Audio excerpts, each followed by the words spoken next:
Hello students, today I will be starting class 10th, chapter number 2, control and coordination. What is coordination? The working together of various organs of the body of an organism in a proper manner to produce appropriate reaction to a stimulus is called coordination. Means हुआ आपका ऐसी process जो body के various organ के through जो है move होती हो या मतलब चलती हो, वो प्रोसेस हमारी क्या करती है, कोऑर्डिनेशन। ठीक है, बॉडी के जो डिफरेंट टाइप के ऑर्गन्स होते हैं, ये ऑर्गन स्टिमुलस एंड हार्मोन्स के थ्रू जो बॉडी मतलब चाहती है, अगर वो मूवमेंट शो करते हैं तो वो कंडीशन आपको क्या कहलाएगी, कोऑर्डिनेशन। ठीक है, बॉडी के अकॉर्डिंग जो मूव करना है प्रोसेस है, वो हमारी क्या होगी, कोऑर्डिनेशन होगी। कोऑर्डिनेशन की प्रोसेस में जो फॉर एग्जांपल हम लोग देख सकते हैं, कोई हीट ट्रीटमेंट होता है, वो हीट पार्टिकल्स होता है। ठीक है, हीट पार्टिकल्स को टच करने पर हमारा जो बॉडी है वो मूव करती है पीछे की ओर, बैक करती है, तो वो कंडीशन क्या है, कोऑर्डिनेशन। क्योंकि टच किया, टच करने के बाद बॉडी ने जो पीछे को मूव कर लिया, अब मूव करना हमारा क्या हुआ, तो वो कोऑर्डिनेशन हो गया कि उसको हमको हाथ नहीं लगाना है। ठीक है, तो वो कंडीशन हमारी होती है कोऑर्डिनेशन। ये जो है रेस्पॉन्स करती है हमारे डिफरेंट टाइप की बॉडी में जो नर्व्स होती हैं वो।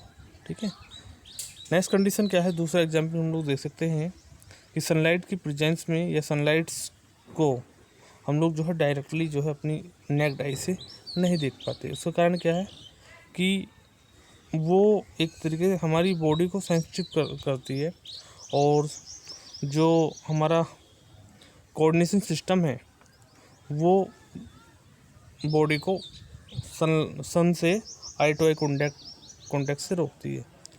ठीक है, तो ये कंडीशन हमारी क्या है, कोऑर्डिनेशन है। और रोकना हुआ कोऑर्डिनेशन, जो बॉडी चाहती है उसी को के अकॉर्डिंग अगर ऑर्गन वर्क कर रहे हैं तो वो हमारा होगा कोऑर्डिनेशन। अब आता है स्टिमुलस।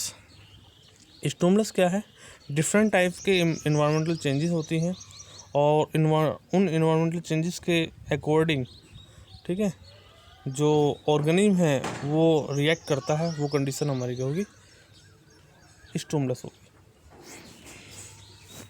नेक्स्ट है आपका control and coordination in animals.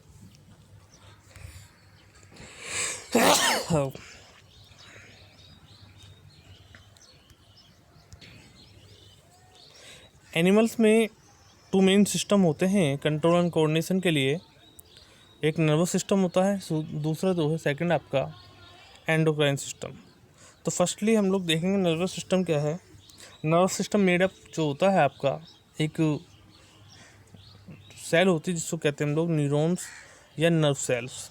ठीक है, और एंडोक्राइन जो सिस्टम है आपका, जो मेडअप होता है डिफरेंट टाइप की एंडोक्राइन ग्लैंड से। ठीक है, तो फर्स्टली आप लोग देखेंगे नर्वस सिस्टम की यूनिट। तो नर्वस सिस्टम की जो यूनिट है आपकी न्यूरॉन्स है। The unit of nervous system is called neurons. ठीक है, तो न्यूरॉन्स क्या होती है, यह एक हाईली स्पेशलाइज्ड टिश्यू होता है, हाईली स्पेशलाइज्ड टिश्यू होता है जो फॉर्म करता है किसको, नर्वस टिश्यू को। ठीक है, और नर्वस टिश्यू जो होता है आपका एक थ्रेड लाइक स्ट्रक्चर है। क्या है, थ्रेड लाइक स्ट्रक्चर। ठीक है,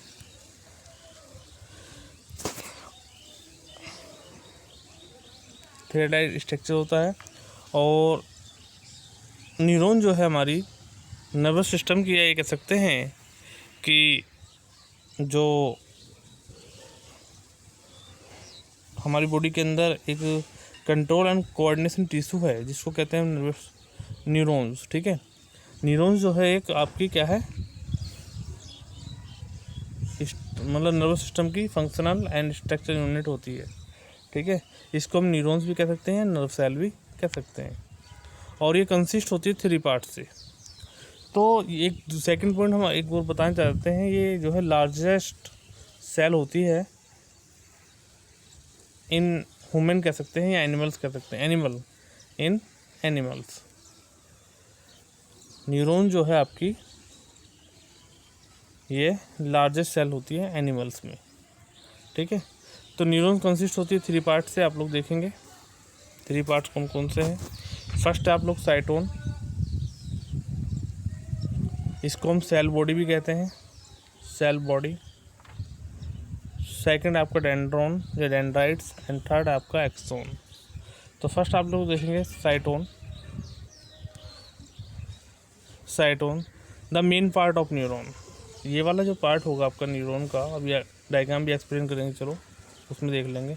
the main part of neuron is cell body is called साइटोन।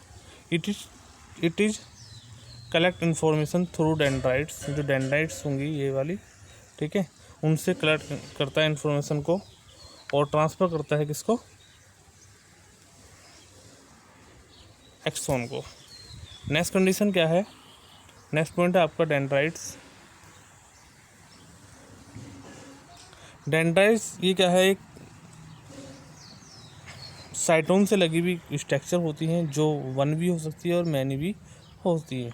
Highly branch होती हैं एंड स्मॉल प्रोजेक्शन होती हैं, ठीक है, जो एराइज होती है किससे, साइटोन से। इनका जो मेन फंक्शन है वो कंडक्शन होता है इम्पल्स को, और ये एक तरीके से एफरेंट जो है फंक्शन करती हैं, एफरेंट ट्यूब्यूल्स की तरह इनकी प्रोसेस होती है, मतलब कैरी करने का जो है इनका फंक्शन होता है। जो भी पल्सेस आती हैं, जो भी इंफॉर्मेशन आती है, उनको कैरी करने का मेन फंक्शन जो होता है आपका डेंड्राइट्स का ही होगा। नेक्स्ट है आपका एक्सोन। एक्सोन जो है एराइज होता है किससे, साइटोन से, और ये एक लॉन्ग स्ट्रक्चर होती है जो पल्सेस को कैरी करती है, ठीक है, जो पल्सेस को कैरी करती है किससे, साइटोन से।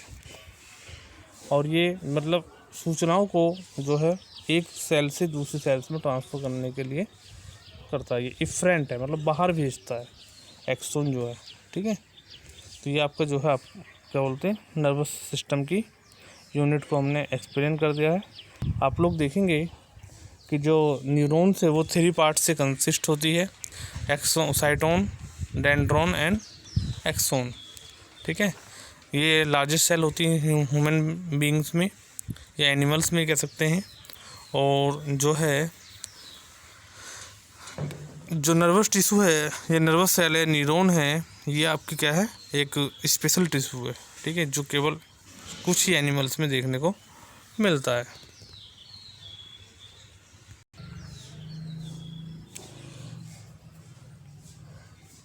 दिस स्ट्रक्चर इज कॉल्ड, आपकी क्या है, न्यूरॉन्स है। Neurons consist of 3 parts. First आप देखेंगे ये आपका साइटोन है, यह सेल बॉडी कह सकते हैं, ठीक। Cell body have many mitochondrions, nissl granules and single nucleus, ठीक है। तो ये आपका फर्स्ट पार्ट है सेल बॉडी या साइटोन। एंड सेकंड पार्ट जो आपका डेंड्राइट्स है, इट इज़ ए, ये कह सकते हैं कि आप लोग, it is a highly branch structure and carry करती हैं अदर न्यूरॉन से जो है फंक्शन को, और ट्रांसफ़र करती हैं किसको, सेल बॉडी को या साइटोन को, ठीक है। थर्ड स्ट्रक्चर आपकी ये है एक्सोन। ये हाईली लॉन्ग स्ट्रक्चर है जो अदर नर्व्स को जो है जो भी इंफॉर्मेशन होती है वो ट्रांसफ़र करती है। तो ये एफरेंट वर्क करती है, ये जो है इफरेंट वर्क करती है, ठीक है। तो डायग्राम आप जो है बना लेंगे बच्चों।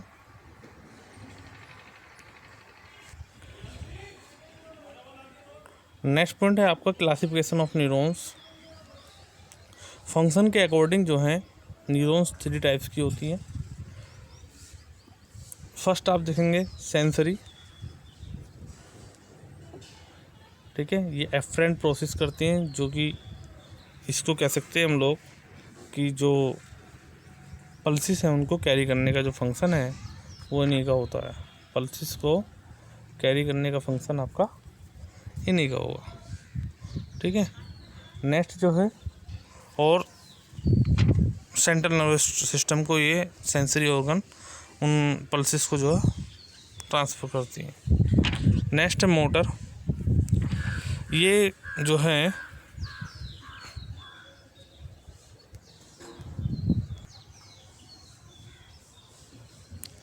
तो सेकंड आपकी मोटर होती हैं, और इनका जो मेन फंक्शन होता है, ये फ्रंट होता है। जो भी फंक्शन सेंसरी मोटर सेंसरी जो नर्व्स है उसके थ्रू कैरी होती हैं, वो सेंट्रल नर्वस सिस्टम को पहुंचाती हैं। बट ये जो है वहाँ से सेंट्रल नर्वस सिस्टम से कैरी करके डिफरेंट टाइप की मसल्स एंड ऑर्गन को ट्रांसफ़र करती हैं। ठीक है, थर्ड है आपकी मिक्स्ड कह सकते हैं इनको, ये एसोसिएशन, और ये जो फॉर्म होती है बोथ टाइप्स, सेंसरी न्यूरॉन से एंड मोटर न्यूरॉन से। ठीक है, और प्रेजेंट होती है आपकी mainly central nervous system and ये कह सकते हैं कि स्पाइनल कॉर्ड एंड ब्रेन में। ठीक है, तो बच्चों इनको भी आप लोग नोट कर लें। ये आपको हमने दिखा दिया। Thank you watching.